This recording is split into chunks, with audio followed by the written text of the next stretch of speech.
The Mark. Every victim carries the same mark. Chapter 1 Astral Projection.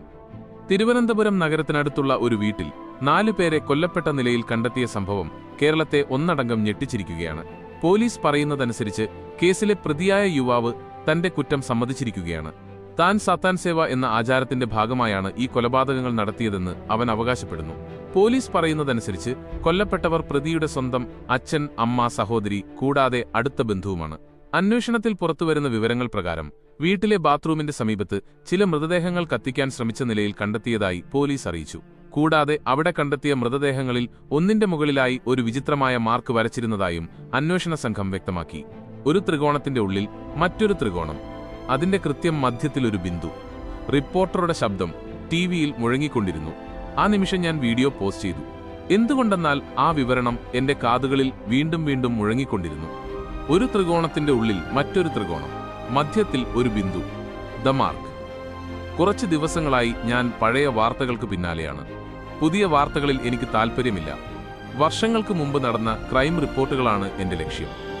ഇപ്പോൾ വർഷം 2021 പക്ഷേ ഞാൻ തിരയുന്നത് ഈ വർഷത്തെ സംഭവങ്ങളല്ല. ഞാൻ പഴയ വർഷങ്ങളിലെ വാർത്തകളിലേക്ക് തിരിഞ്ഞു നോക്കാൻ തുടങ്ങി. 2020, 2019, 2018 വർഷങ്ങൾ പിന്നോട്ടു പോകുന്നതോടെ ചില വിചിത്രമായ സാമ്യങ്ങൾ എന്റെ ശ്രദ്ധയിൽപ്പെടാൻ തുടങ്ങി. ഓരോ വർഷത്തെയും ഡിജിറ്റൽ ആർക്കൈവുകൾ ഞാൻ അരിച്ചുപെറുക്കി. ചിലത് തുറന്നു നോക്കി വേണ്ടെന്ന് വെച്ചു. ചിലത് സൂക്ഷ്മമായി പഠിക്കാൻ സേവ് ചെയ്തു.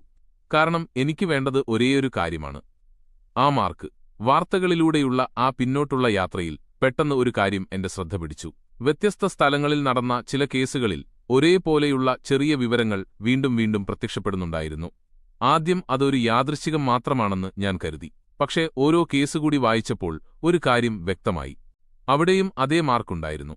ഒരു ത്രികോണത്തിന്റെ ഉള്ളിൽ മറ്റൊരു ത്രികോണം, മധ്യത്തിൽ ഒരു ബിന്ദു. ആ മാർക്ക് വീണ്ടും വീണ്ടും എന്റെ മുന്നിൽ പ്രത്യക്ഷപ്പെടുകയായിരുന്നു. സത്യം പറഞ്ഞാൽ ഈ മാർക്കിന്റെ പൂർണ്ണരൂപം കണ്ടെത്താൻ എനിക്കിതുവരെ കഴിഞ്ഞിട്ടില്ല. എങ്കിലും എന്റെ അന്വേഷണത്തിനിടയിൽ ഇതുമായി ബന്ധമുള്ള മറ്റു 3 കേസുകൾ കൂടി ഞാൻ കണ്ടെത്തി. ലോകത്തിന്റെ വിവിധ കോണുകളിൽ നടന്ന ആ 3 കേസുകൾ എന്നെ ശരിക്കും ഭയപ്പെടുത്തിക്കളഞ്ഞു. ആ കേസുകളെക്കുറിച്ചുള്ള വിവരങ്ങൾ ഞാൻ ഓരോന്നായി നിങ്ങളോട് പറയാം. കാരണം എന്റെ അന്വേഷണം അവസാനിക്കുന്നില്ല, മറിച്ച് അവിടെ നിന്നാണ് അത് ആരംഭിക്കുന്നത്.